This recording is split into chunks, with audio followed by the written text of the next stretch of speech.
안녕하세요. 저는 여러 명의 시어머니를 경험한 며느리예요.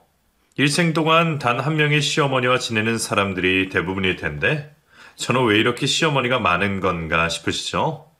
그건 모두 다 저희 시아버지 때문인데요. 젊었을 때부터 노는 거 좋아하시고, 본인 입으로 여자가 줄줄 따라붙는다고 말씀하실 정도이니, 어느 정도 한량인지는 상상이 가실 거예요. 그런 시아버지 덕에 저는 팔자에도 없는 시어머니를 무려 5명을 보게 되었어요. 다른 사람들은 이런저런 에피소드들도 많고 재미있는 우스갯스러운 이야기로 들리겠지만 직접 경험해본 저로서는 도무지 이해가 되지 않는 그런 일들이었어요. 그 이야기를 적어볼까 해요. 저는 아주 작은 시골에서 태어나 자랐어요. 큰 집, 작은 집 일가 친척들이 한 동네에 옹기종기 모여 살았어요. 큰 집에는 할머니가 살고 계셨고 아버지의 형제들은 시간이 날 때마다 할머니를 뵈러 큰 집에 들리곤 하셨어요. 멀리 가지 않아도 가까이 사니까 그런 것들이 가능했어요.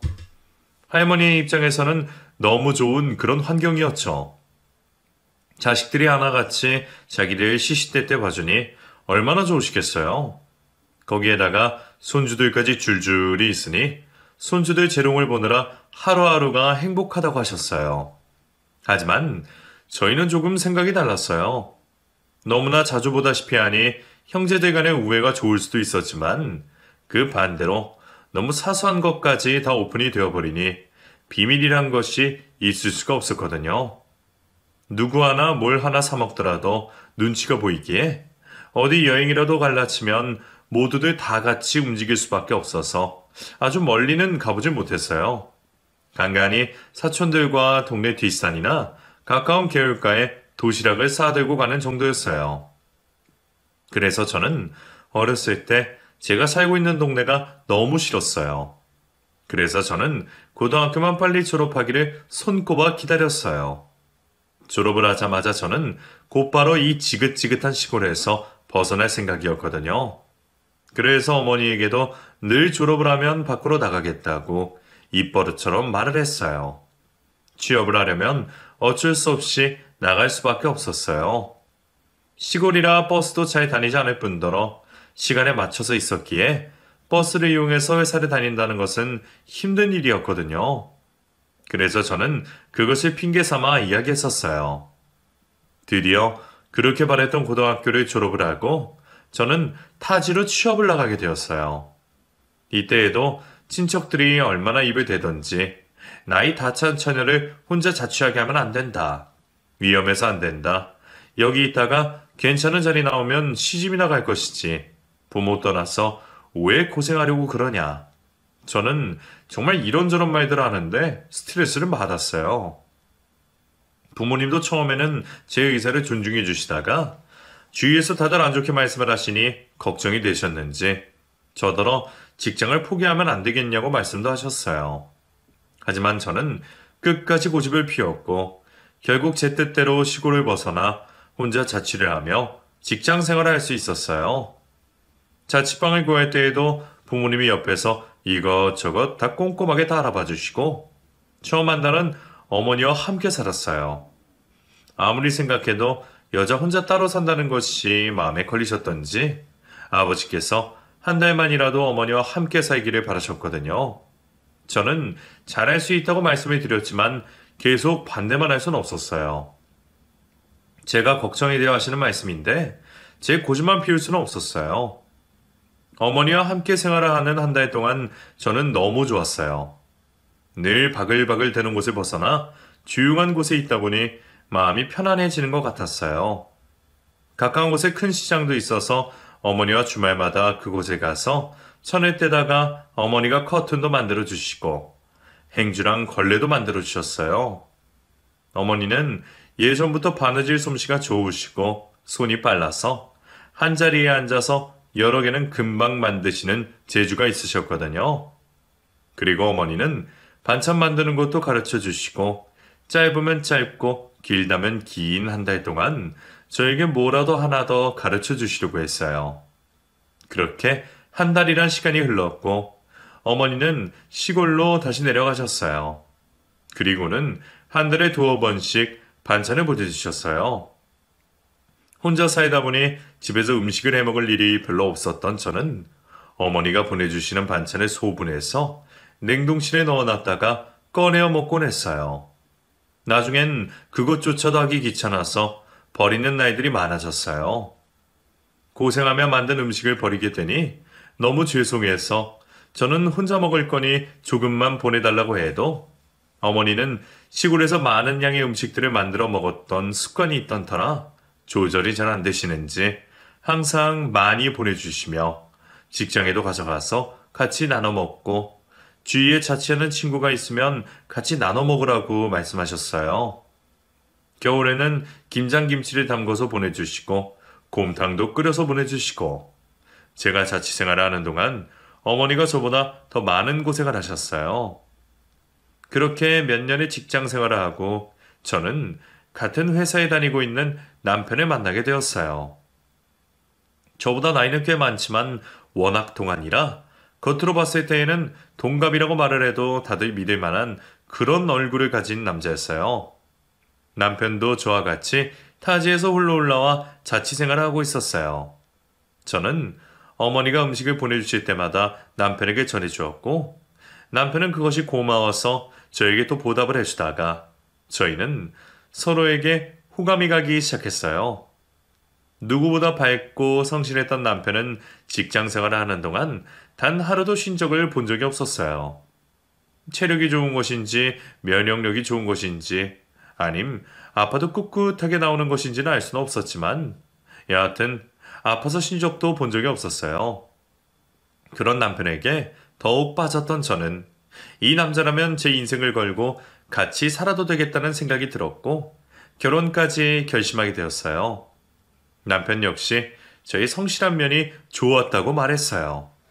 하지만 결혼을 전제로 만나고 있는 건 분명한데 아무리 기다려도 남편이 자신의 가족을 저에게 소개시켜준다고 말을 하지 않는 거예요.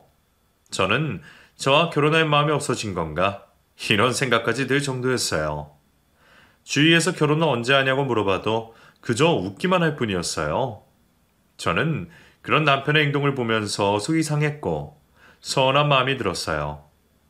퇴근을 하고 집으로 오는 길에도 언제나 제잘제잘거리며 걸었었는데 어느 순간부터 말수도 줄어들었고 제가 하는 말에 집중을 못하는 것 같았어요.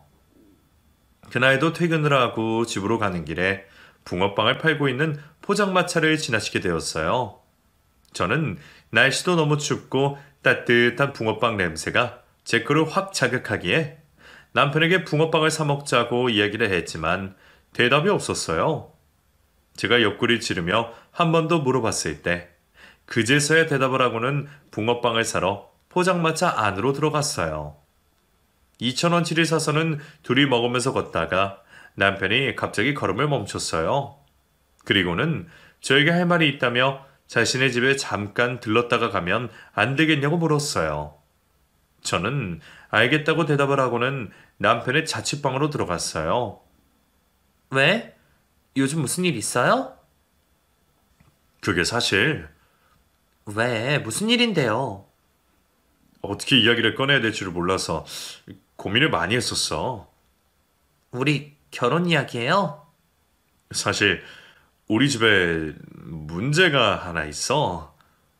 문제라뇨? 어머니가 두 분이셔. 네? 저는 남편의 이야기를 듣고 깜짝 놀랐어요. 어머님이 두 분이시라뇨. 저는 그 상황이 궁금했지만 남편이 편안하게 이야기를 이어갈 수 있게 차분히 기다려 주었어요. 이윽고 남편은 자신이 어렸을 때 이야기를 해주었어요. 아버님이 밖으로 다니시는 것을 좋아하시고 그것 때문에 어머니와 잦은 다툼이 있었다고 했어요. 그러면서 여러 번 외도도 있으셨고 어머니는 모든 것을 다 아시고도 그저 참고 살았다고 했어요. 자신도 그것을 모르고 지냈다가 고등학교에 들어가면서부터 그동안의 일을 알게 되었고 아버지로부터 상처를 받았다고 말했어요.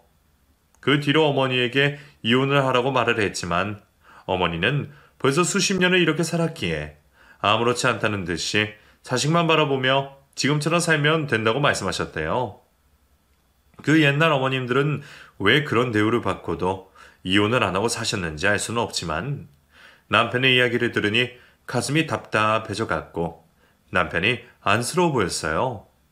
저는 남편의 손을 잡아주며 그런 과거라면 나에게는 아무 상관이 없다며 별스럽지 않다는 듯이 이야기를 했어요. 하지만 남편은 이것이 다가 아니라며 이야기를 이어갔어요.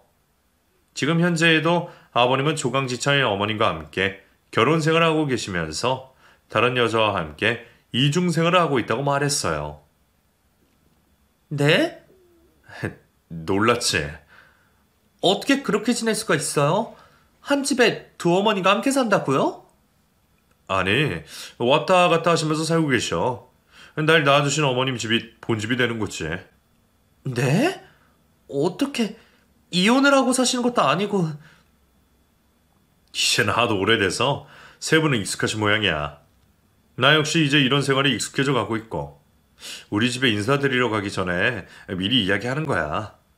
이런 우리 집 받아들이기 힘들다면 여기서 그만두는 게 맞는 것 같아서. 잠시만요. 제가 지금 너무 혼란스러워서요. 그렇겠지. 급하게 생각하지 말고 천천히 생각해. 난 네 뜻대로 할 수밖에 없으니. 덤덤하게 말하는 남편에게 저는 어떤 대답도 할 수 없었어요. 자리에서 일어난 저를 남편이 자취방까지 데려다 주었어요. 그리고 저는 밤새 남편이 해준 이야기를 곱씹으며 생각했어요. 과연 저런 집에 시집을 가서 잘 해낼 수 있을까? 우리 부모님에게는 어떻게 말씀을 드리지? 아무리 생각해도 뾰족한 수가 떠오르지 않았어요. 저는 남편이 너무 좋은데 그렇다고 남편 하나만 바라보고 결혼을 하자니 시부모님 자리가 마음에 걸렸어요. 저는 어찌해야 될지를 몰랐어요. 며칠 동안 고민하던 저는 이런 일로 남편과 헤어질 수 없다는 것을 알았고 저는 남편과 결혼을 하기로 마음을 먹었어요. 그런 저의 뜻에 남편은 고마워했고 남편의 집에 인사를 드리러 갔어요. 조용한 식당에서 만나기로 한 저는 최대한 얌전한 옷을 입고 약속 장소로 나갔어요. 남편은 부모님과 함께 먼저 식당에 와 있었어요. 시어머니는 왜소한 체격이었지만 다부지게 생기셨고 시아버지는 건장한 체격에 몸집이 아주 큰 서글서글하게 생기셨어요. 인사를 나누고 자리에 앉아 이런저런 이야기를 나누며 음식을 먹고 있는데 방문이 열리더니 웬 낯선 여자 한 명이 들어왔어요. 일제히 고개를 문 쪽으로 돌렸고 그 여자는 뾰로통한 웃음을 짓고는 재빨리 시아버지의 곁으로 의자를 가져 앉았어요. 저는 어찌된 영문인지 몰라 어리둥절 있었고 남편과 시어머니는 못마땅한 듯이 한숨을 쉬고 계셨어요. 그 여자는 저더러 왜 그렇게 어정쩡하게 서 있냐며 자리에 앉으라고 이야기를 했고 저는 귀신에 울린 듯이 자리에 다시 앉았어요.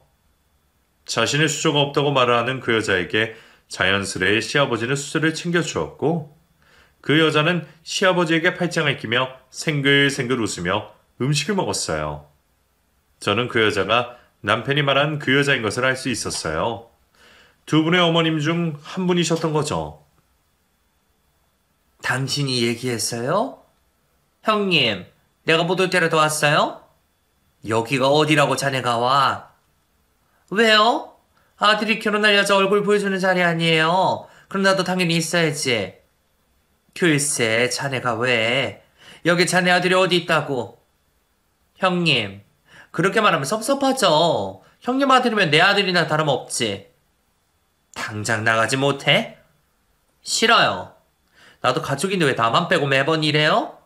지금부터라도 이렇게 해야지. 쟤도 시어머니가 누구인지 알죠? 나중에 시어머니 얼굴도 모른다고 해봐요. 지금부터라도 계속 보여줘야지. 안 그래요? 기도 안 차서. 네가 결혼할 여자구나? 시애미가 둘인 건 들어자 할 테고 예단으로 갈라치기 해서 마음 상하게 하지 마라. 난 그런 걸 못 본다. 무조건 2개씩 준비해라. 알겠니? 남편은 잠자코 듣고 있다가 저의 팔을 잡고는 일어났어요. 시아버지는 이게 무슨 짓이냐며 다시 자리에 앉으라고 말을 했지만 남편은 막무가내였어요. 저는 어른들에게 인사도 제대로 못 나누고는 남편의 손에 이끌려 식당 밖으로 나올 수밖에 없었어요.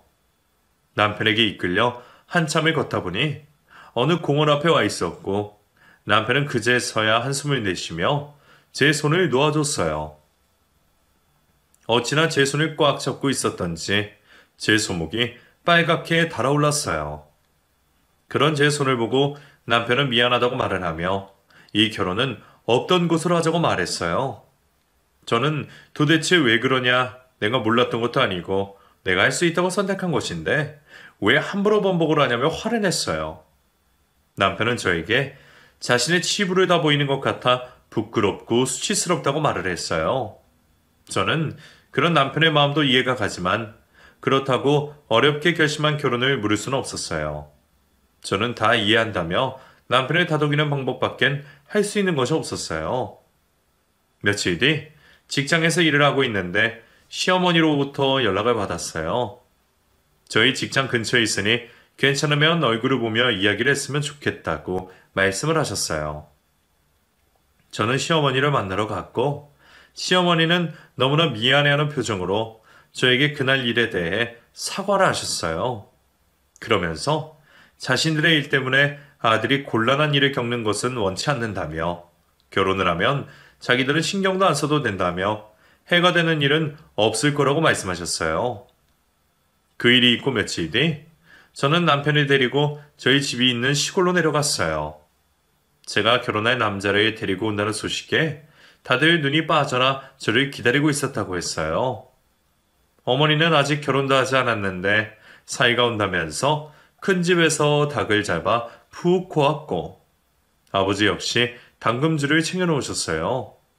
사촌들도 너나 나나 왔다 갔다 얼굴을 본다며 세상 시끄럽게 굴었어요.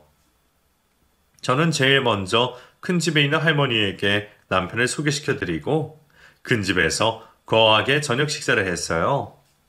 어찌나 잘 먹었던지 나중에 일어나는데 바지 단추가 터지는 줄 알았어요. 즐겁게 식사를 마무리하고 저희 집으로 건너왔고 남편은 아버지와 함께 술을 마시며 이런저런 이야기를 나누었어요. 아버지는 어차피 결혼할 거 미룰 것이 무엇 있냐며 서둘러 결혼을 하라고 이야기했고 저는 그러겠다고 말씀드렸어요. 그리고는 다음날 저는 주말에 시골에 있다가 올라갈 거라며 남편에게 먼저 올라가라고 말을 했고 시시탐탐 남편의 집 상황을 이야기하려고 눈치를 살폈어요. 부모님은 남편이 가고 나서도 마음에 든다며 허허 웃으셨어요. 친척들도 하나같이 다 좋게 봐주시니 부모님은 더 기분이 좋으신 것 같았어요. 저는 이때가 기회다 싶어 말을 꺼냈어요. 제 말을 들으신 부모님은 펄쩍 뛰셨어요. 특히나 어머니가 많이 놀라신 듯 했어요. 절대로 그런 집에 시집을 안 보낸다며 화를 내셨어요. 저는 다 이해한다며 괜찮다고 말을 했지만 어머니는 저의 말을 들으려 하지 않으셨어요. 이런 일은 진즉에 말을 했어야지. 온 친척들에게 다 인사하고 나서 이야기를 하면 어쩌냐고 저를 꾸짖으셨어요. 저는 남편과 무슨 일이 있어도 결혼을 할 거라고 말씀을 드렸지만 어머니는 직장이고 뭐고 다 때려치우라며 고함을 지르셨어요. 저는 어머니의 반대가 이렇게 심하실 줄은 꿈에도 생각 못했어요. 왜냐하면 저희 큰 집에도 사실 어머니가 두 분이시거든요. 저희는 어렸을 때부터 큰어머니, 작은어머니라고 불렀었어요. 저희 집안에도 그런 집이 있는데 남편의 집을 이해해주지 못하는 어머니가 저는 야속했어요. 그런 저의 말에 어머니는 그래서 더욱도 안 된다며 그 집 며느리들이 고생하는 것을 두 눈으로 다 보고 살았는데 제가 그 고생을 하고 있는 것은 못 본다고 말씀하셨어요. 그 얘기 들으니 어머니의 마음을 이해할 수 있었어요. 한 번에 두 명의 시어머니를 맞이하게 된 저희 이야기는 곧 온 동네에 퍼졌고 저를 보는 사람들마다 안 된다며 걱정하셨어요. 저는 제 마음이 확고하다고 믿었는데 모두 다 안 된다고 말을 하니 흔들리기 시작했어요. 저 이제 올라가요. 그 남자랑은 절대로 안 된다. 명심해. 다시 생각해 볼 순 없어요? 다시 생각할 것도 없어. 무조건 안 돼. 그 남자만 봤을 때는 다들 좋다고 말씀하셨잖아요. 그건 그 집 사정을 몰랐을 때고, 이제 안 이상 어림도 없지. 누굴 데려다가 고생시키려고. 저 고생 안 해요. 잘할 수 있고요. 얘가 끝까지 고집이네. 그 집 환경을 봐라. 애비가 그런데 자식이라고 안 그런다는 보장이 있니? 큰 집은 안 그러잖아요. 큰 집이 아니라고 해서 다른 집도 안 그렇다는 보장이 있니? 저는 시골에서 올라올 때까지 어머니와 실랑이를 벌였고 아무것도 모르는 남편은 결혼 날짜를 잡자며 서둘렀어요. 저는 어떻게든 잘 지나가겠지 싶어 결혼은 결혼대로 진행을 하게 되었고 주말마다 시골에 내려가 부모님을 설득했어요. 하지만 아무리 설득을 하려 해도 부모님의 황소 같은 고집을 꺾기가 너무 힘이 들었어요. 하는 수 없이 저는 큰 집에 있는 할머니에게 도움을 청했어요. 할머니의 말씀이라면 부모님도 들어주실 것 같았거든요. 저의 부탁에 할머니도 처음엔 고개를 내저었어요. 자식 결혼 문제인데 자신의 마음대로 어떻게 하겠냐며 오히려 제가 단념하기를 바란다고 하셨어요. 저는 계속해서 사정을 하며 매달렸고 할머니는 정말 잘 살 수 있겠냐는 말을 했어요. 저는 확신에 찬 눈빛으로 고개를 세차게 끄덕였고 할머니는 저희 부모님을 부르셨어요. 할머니는 부모님의 마음을 모르는 것은 아니지만 자식 이기는 부모 없다며 한번 믿어보자며 마음을 들여보려고 말씀하셨어요.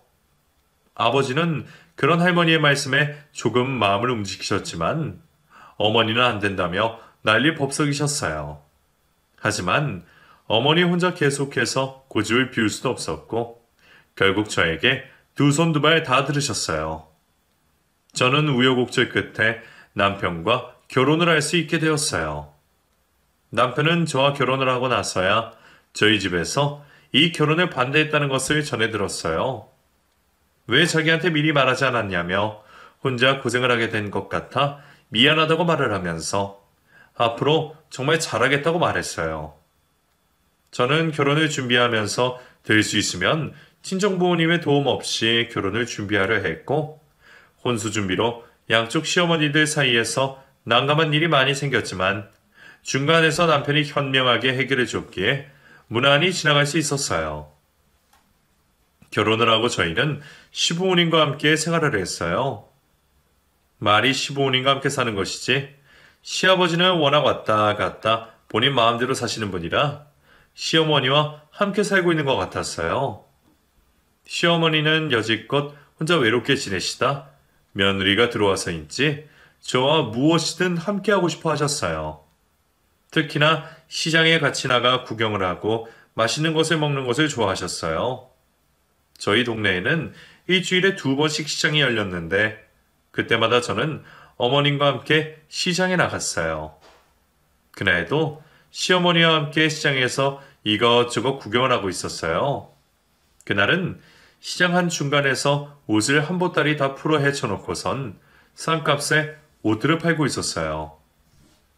잡히는 것마다 5,000원이라고 고함을 질러대는 아저씨와 어디에서 나타난 것인지 온 동네 사람들이 다 모여 옷을 고른다고 정신이 하나도 없었어요. 저도 시어머니랑 같이 편하게 입을 바지를 골라보겠다며 그 많은 사람들 사이에 비집고 앉아서 이 옷 저 옷을 고르고 있었어요. 화려한 꽃무늬가 들어간 몸빼 바지를 2개 집어든 시어머니는 아저씨를 쳐다보았고 그 옷은 한 장에 6,000원은 받아야 된다며 12,000원을 달라는 아저씨에게 시어머니는 10,000원만 던져주고는 장바구니 안에 바지를 구겨 넣었어요. 시어머니는 마음에 드셨는지 흡족해 하셨어요. 집에 돌아온 저희는 아까 샀던 바지를 입어보았어요. 고무줄로 되어 있는 옷이라 그런지 어느 누가 입어도 다 맞았어요. 시어머니와 같이 옷을 입고 주방에 앉아 웃으며 음료수를 마시고 있는데 작은 어머님이 들어왔어요. 너는 시애미를 보고도 인사도 안 하니? 오셨어요. 그래, 엎드려서 겨우져야 받는구나. 그 바지 예쁘구나. 둘이 같이 샀어? 네, 아까 어머님이랑 시장에 갔다가 하나씩 샀어요. 너한테는 나는 시애미가 아닌가 보구나? 네? 어떻게 달랑 자기들 것만 사가지고 와? 그리고 어디 갈 것 같으면 같이 가자고 전화라도 해주던가. 맨날 둘이서만 속닥속닥. 아, 죄송해요. 마음에 드시면 제 거라도 드릴까요? 아니야, 됐어. 기분 나쁘게. 네.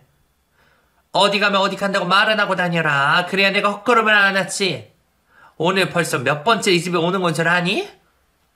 죄송해요. 됐고, 앞으로는 조심하란 소리야. 시어머니는 작은어머님에게 괜한 헛소리 할 거면 돌아가라고 말을 했고, 작은어머님은 왔는 김에 저녁이라도 먹고 가야겠다며 거실에 들이누웠어요.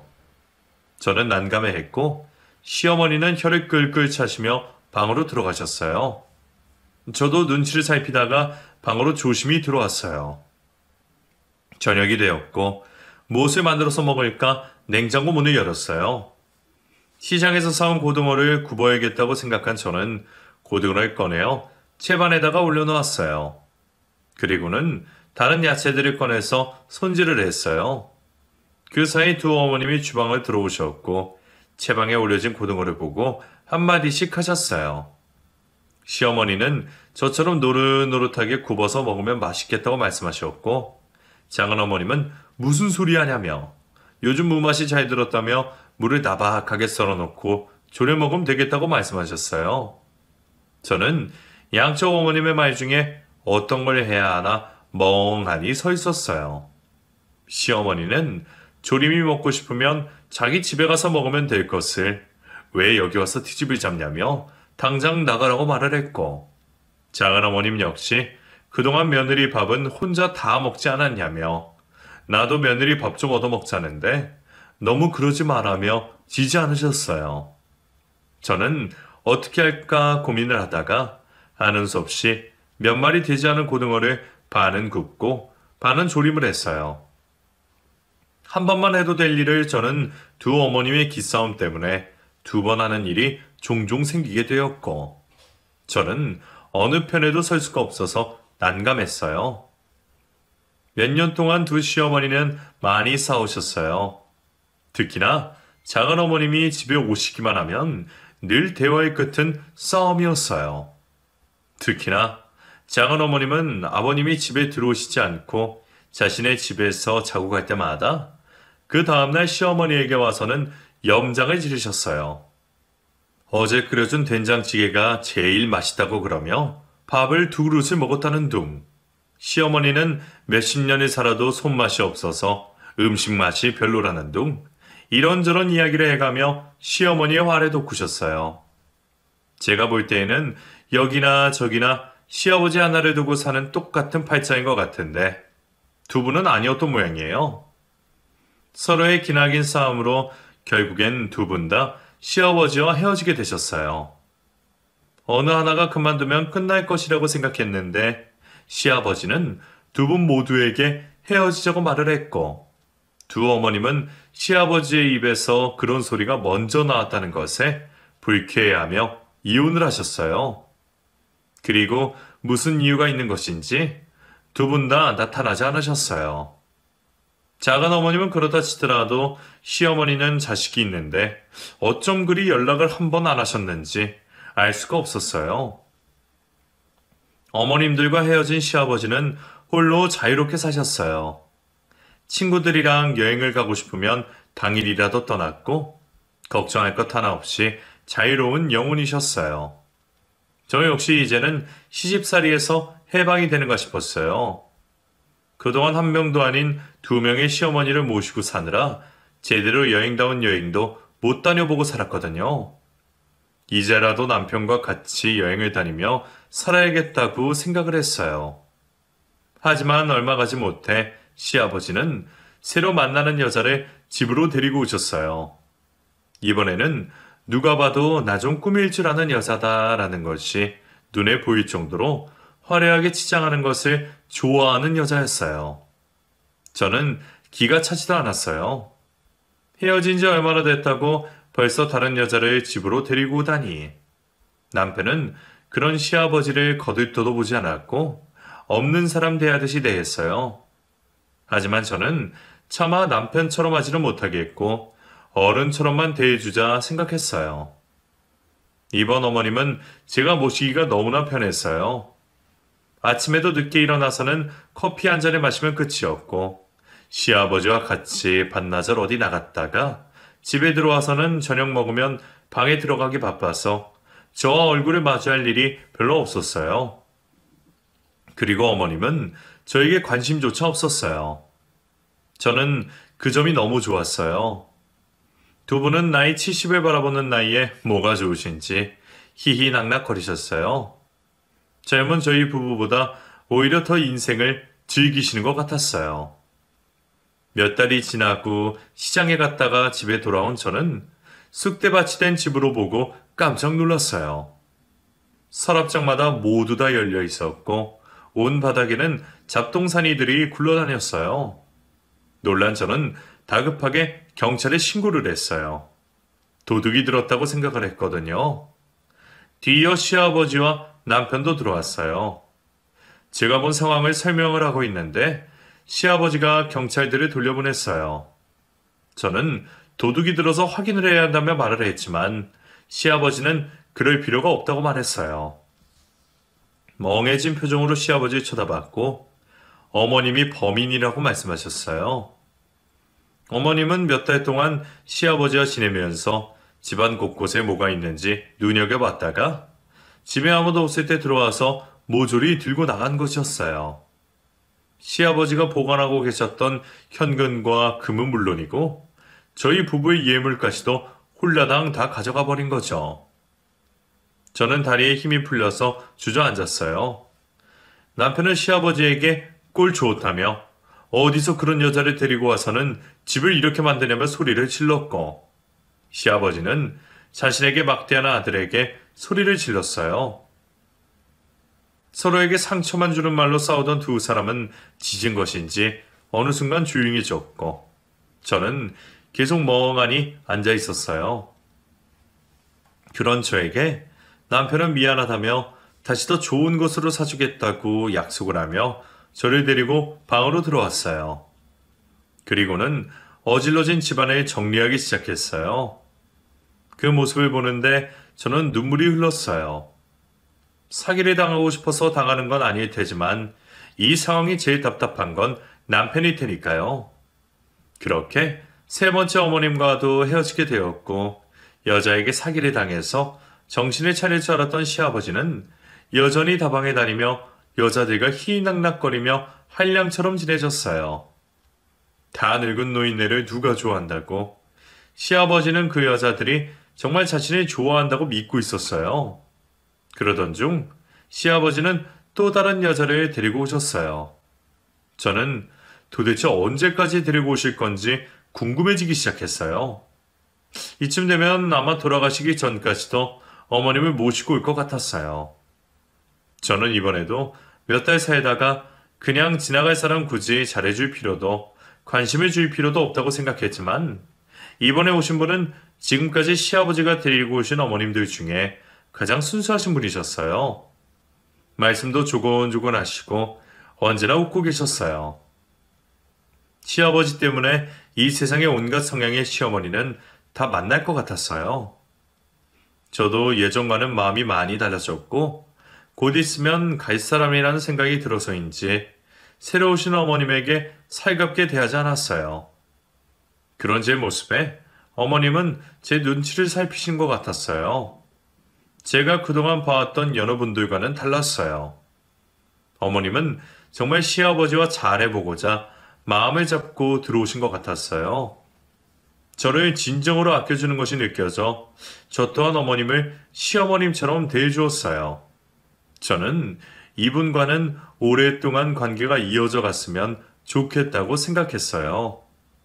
식사를 끝내고 주방을 정리를 하고 있는데 어머님이 들어오셨어요.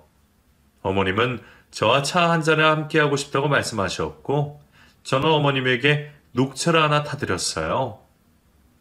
그리고 식탁에 앉아 김이 모락모락 올라오는 녹차를 한 모금 마시고는 잔을 내려놓았어요. 많이 어색하지? 아니에요. 나도 그런데 뭘. 너무 어렵게 생각하지 말아요. 나 그렇게 나쁜 사람 아니야? 네, 저도 알아요. 다 늙어서 시어머니라고 들어와 있는 내가 좀 우습긴 하네. 아니에요. 그런 말씀 마세요. 앞으로 우리 잘해봐요. 나는 잘 지내보고 싶거든? 저도 그렇긴 한데 마음처럼 쉽지가 않네요. 그동안에 여러 가지 일도 있었고. 천천히 하면 되죠. 그런 김에 내 이야기도 하나 해줄게요. 그럼 조금은 더 친해지지 않을까? 어머님은 자식을 하나 키웠지만 어렸을 때 교통사고로 잃고 나서 정신이 나간 여자처럼 지냈다고 말했어요.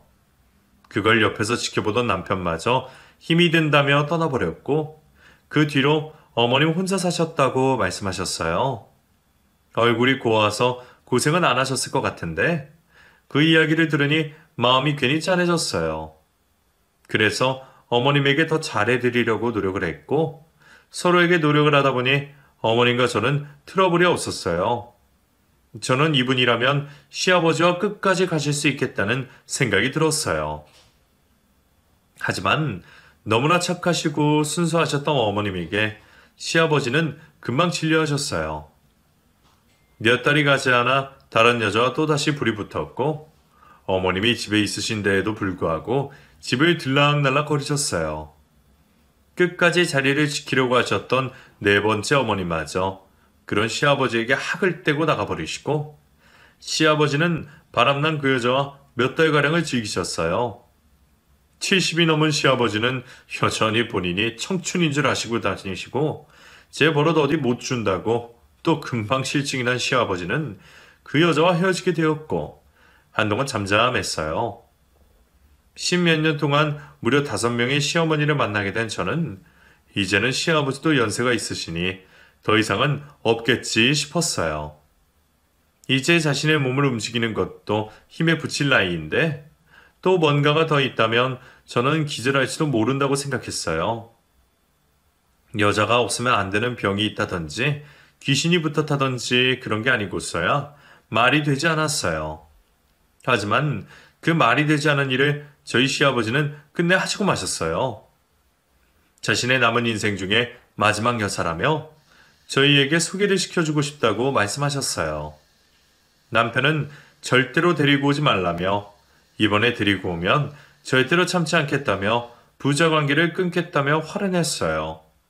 시아버지는 흥분하지 말고 자신의 이야기를 들어보라며 남편을 진정시키려 했지만 남편은 듣지 않았어요. 지금까지 참아왔던 것이 한순간에 폭발하듯 남편은 얼굴이 시뻘겋게 해서는 씩씩거리며 헛소리하지 말라며 고함을 질러댔어요. 남편이 시아버지에게 그동안 쌓였던 울분을 토하며 씩씩거리고 있는데 현관문이 열렸어요. 그리고는 한 여자가 집 안으로 들어왔어요. 그 여자의 얼굴을 보는 순간 저와 남편은 너무 몰라 그 자리에서 아무것도 하지 못하고 우두커니 서 있었어요. 그 여자는 웃으며 다가왔어요. 어머님이 왜 여기서 나와요? 잘 지냈냐? 어머님이 저녁 먹고 있는 중이었구나. 나도 안 그렇대요. 그 여자는 다름 아닌 남편의 생모이자 저희 시어머니였어요. 저는 희둥그레진 눈으로 남편을 쳐다보았어요. 남편 역시 너무 어이가 없다는 듯 그저 멍하니 시어머니를 쳐다보았어요. 왜 다들 그렇게 서 있니? 어서 앉아라. 어머니가 여기 웬일이세요? 웬일은? 내가 내 집에 왔는데. 네? 이제 여기서 같이 살란다. 네? 알아듣기 쉽게 말씀하세요. 여기서 너네들이랑 같이 살 거라고. 어서 앉아. 밥 맛있게 됐구나. 시어머니는 식탁에 앉아 밥을 한 숟갈 떠서는 넘겼어요. 화가 난 남편은 식탁 위에 있던 그릇들을 손으로 밀쳐냈어요. 가만히 앉아만 있던 시아버지는 일어나서는 남편의 뺨을 때렸고 저는 놀라서 소리를 질렀어요. 남편은 몇 달 살고 말 거 속 썩이지 말고 당장 나가라고 말을 했고 저는 그런 남편을 말렸어요. 시어머니는 그런 남편의 손을 잡았어요. 남편은 시어머니의 손을 뿌리쳤지만 시어머니는 재차 남편의 손을 잡았어요. 그리고는 남편을 의자에 앉혔어요. 시어머니는 그동안 저희에게 있었던 일들에 대해 사과를 하며 앞으로 남은 인생은 저희와 같이 보내고 싶다고 말씀하셨어요. 시아버지 역시 많은 사람들을 만나봤지만 조강지처만한 것이 없더라며 이제라도 정신을 차리고 잘 살아볼 테니 이번 한 번만 믿어봐 달라고 부탁을 했어요. 남편은 이럴 것 같았으면 왜 헤어졌냐며 지금까지 연락을 하고 지낸 거냐고 물었고, 시아버지는 우연찮게 다른 사람들과 놀러를 갔다가 거기서 시어머니를 다시 만나게 되었다고 말을 했어요. 결국 둘은 십몇 년을 돌고 돌아 다시 만나게 되었고 남은 여생을 같이 보내기로 했다고 말했어요. 남편은 그동안 시아버지를 거쳐간 모든 여자들을 다 잊고 살 수 있겠냐고 물었고, 시어머니는 이제 곧 죽어도 이상하지 않을 나이에 그런 것쯤은 아무렇지도 않다고 말씀하셨어요. 결국 이렇게 될 것이라면 처음부터 그냥 쭉 같이 살았으면 될 것을 중간에서 여러 시어머니를 만나느라 저만 고생을 한 것 같다는 생각이 들었어요. 칠순이 훌쩍 지난 나이에 다시 같이 살게 된 시부모님은 친구처럼 잘 지내고 계시지만 언제 또 헤어질지 모른다는 생각에 저는 예전에 시어머니를 대하는 듯이 깊은 정을 주는 것이 어려웠어요. 시어머니 역시 그런 저의 마음을 잘 이해를 한다며 너무 어렵게 생각하지 말고 잘 하려고 노력하지 말고 흘러가는 대로 그냥 그렇게 살자고 말씀하셨어요. 아직까지도 두 분은 잘 지내고 계시지만 저는 여전히 잘 모르겠어요. 두 분이 언제까지 갈지를요. 지금 같이 살고 있는 시어머니가 제 마지막 시어머니가 될지는 아마 몇 년이 지나봐야 알 수 있겠죠. 제발 마지막이기를 바라봅니다.